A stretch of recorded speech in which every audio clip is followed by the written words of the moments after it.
Baada ya kufanya marekebisho ya sheria, kifungu cha 59 cha sheria ya madini sura ya 123 ilitoa maelekezo ya kutengwa 20% ya madini yanayozalishwa nchini kwa ajili ya kuchakatwa, kuyeyushwa, kusafishwa na kufanyiwa biashara ndani ya nchi.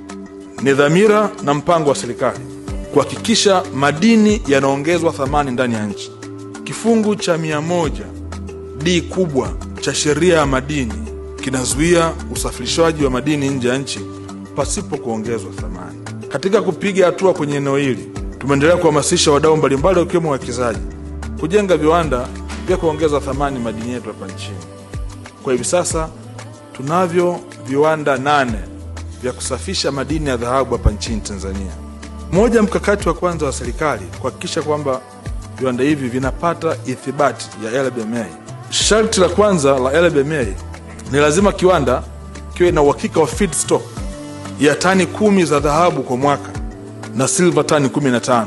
Sisi nchini Tanzania uzalishaji wa dhahabu kwa mwaka ni tani 54. 20% ya tani 54 ni tani 10.8. Tukiweka usimamizi madhubuti, tuna uwezo wa kuweza kusaidia viwanda vyetu vya ndani vya kusafisha madini kupata hii feedstock. Kwa tunaamini kabisa ya kwamba katika hatua hii itakwenda kusaidia kukamilisha upatikanaji wa ithibati.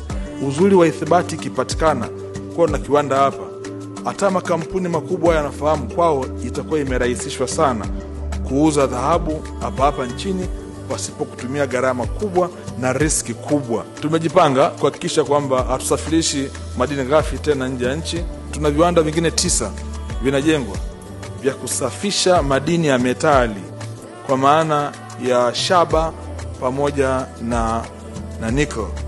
Lengo letu ni kwamba katika upande wa shaba hatutaki tena kulitoa jiwe liende likasagwe nje ya nchi. Shaba hivi sasa inasagwa Tanzania, tunatengeneza copper cathode na lengo letu ni kwenda kutengeneza copper rods na Tanzania iwe kitovu cha uzalishaji wa hizo copper wires katika bara la Afrika, na ndio mpango tulionao hivi sasa kama wizara.